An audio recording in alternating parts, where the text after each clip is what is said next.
Baik, bismillahirrahmanirrahim. Assalamualaikum warahmatullahi wabarakatuh.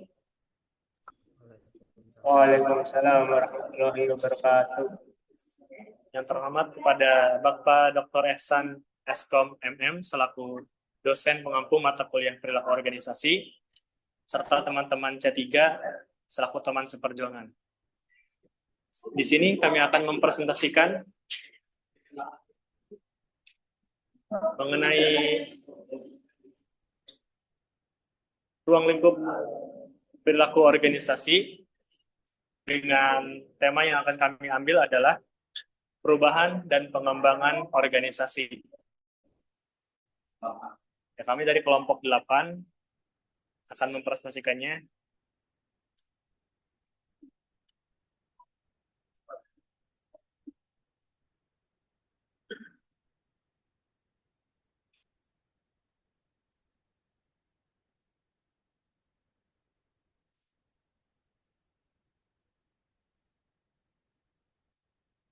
Mohon maaf, kolek, ditunggu sebentar.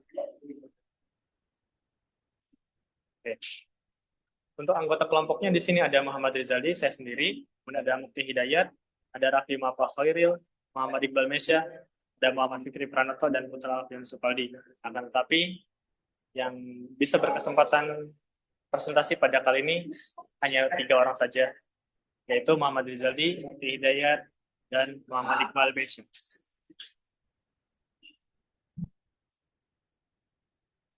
Lalu, pengertian perubahan dan pengembangan organisasi. Apa yang dimaksud dengan perubahan organisasi? Perubahan organisasi adalah suatu organisasi mengalami modifikasi atau transformasi. Perubahan organisasi sangat berkaitan erat dengan struktur, budaya, proses, atau teknologi. Lalu apa bedanya dengan pengembangan organisasi? Pengembangan organisasi ialah upaya untuk meningkatkan kemampuan dan kinerja organisasi. Cara mengembangkan organisasi melalui perubahan struktur, budaya, dan proses. Akan tetapi, untuk hal ini adalah mengembangkan organisasi sama dengan peningkatan kualitas manusia dan kelompok di dalam organisasi. Lalu ada jenis-jenis perubahan dan pengembangan organisasi.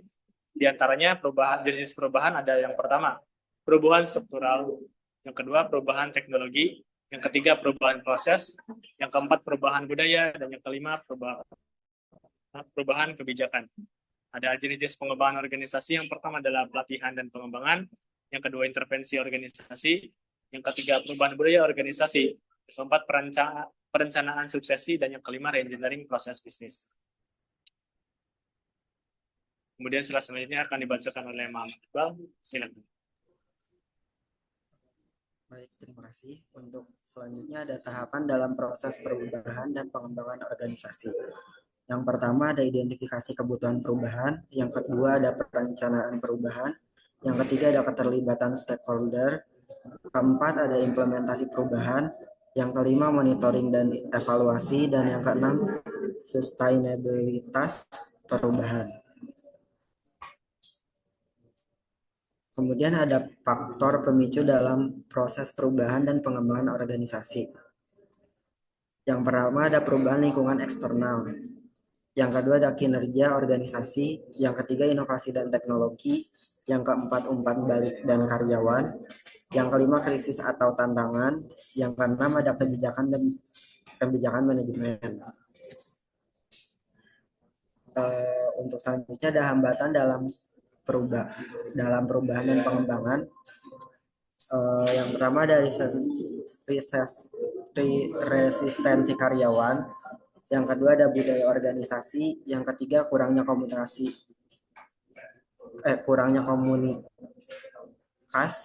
yang keempat keterbatasan sumber daya, yang kelima manajemen yang tidak mendukung, yang keenam kurangnya kejelasan, dan yang terakhir ada tingkat stres yang tinggi. Terima kasih, saya kembalikan ke Mas Rizal.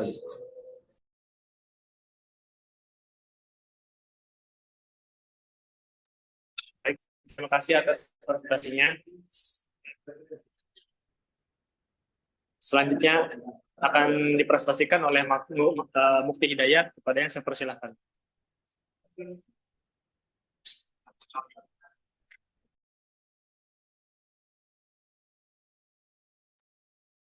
Baik, saya akan melakukan presentasi dari Mas Iqbal, yaitu seharusnya ada strategi dalam perubahan dan bagi dalam organisasi. Satu, kepemimpinan yang kuat. Yang kedua yaitu keterlibatan karyawan. Yang ketiga, budaya organisasi yang fleksibel. Yang keempat, manajemen perubahan. Yang kelima, evaluasi dan perbaikan berkelanjutan. Keenam, pengelolaan risiko. Ketujuh, penggunaan teknologi. Dan kedelapan, mengukur kinerja dan hasil.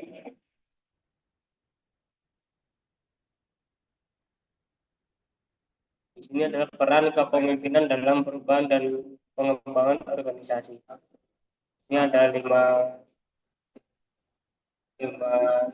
nilai atau 5 peran. Yang pertama yaitu penggerak perubahan.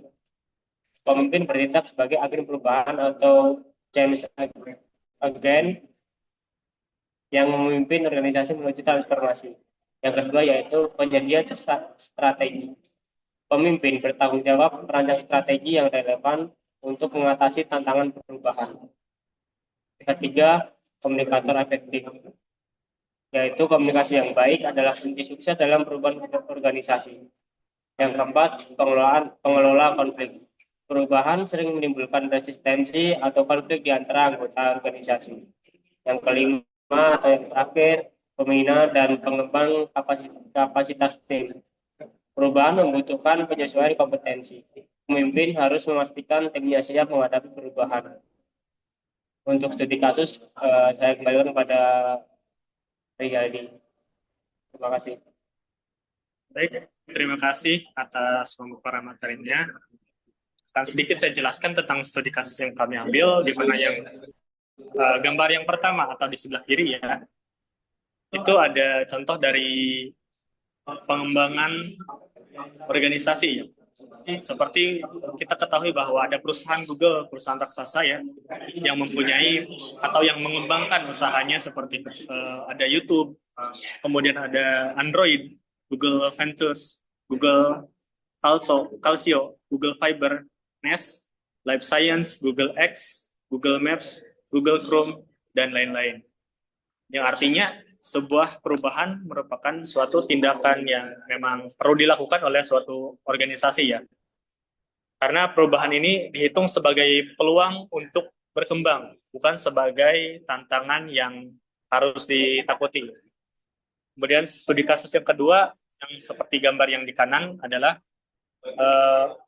sebuah contoh dari, mohon maaf, yang tadi di sebelah kiri yang pengembangan organisasi, yang kanan adalah perubahan organisasi ya, yang tadinya sebelum adanya Google adanya adalah alfabet atau itu cikal bakalnya atau awal mulanya ya. Kemudian berubah menjadi Google atau rebranding menjadi Google. Mungkin itu studi kasus yang bisa sedikit saya jelaskan. Untuk kesimpulan saya kembalikan kepada Saudara Mufti Hidayat.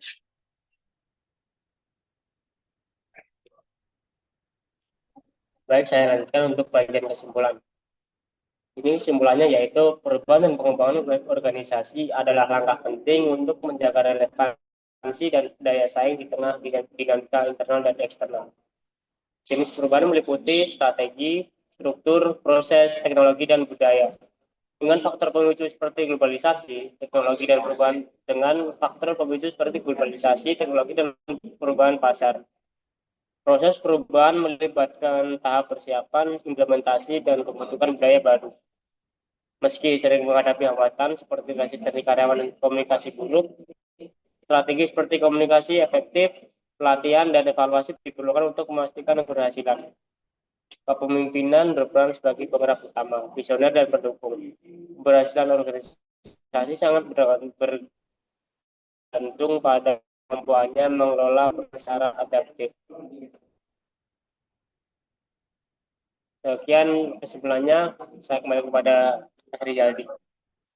Baik, mungkin itu saja pemaparan materi dari perubahan dan pengembangan organisasi yang dapat kami kelompok 8 sampaikan.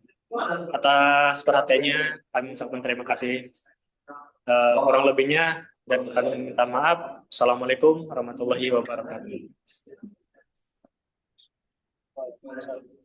Waalaikumsalam.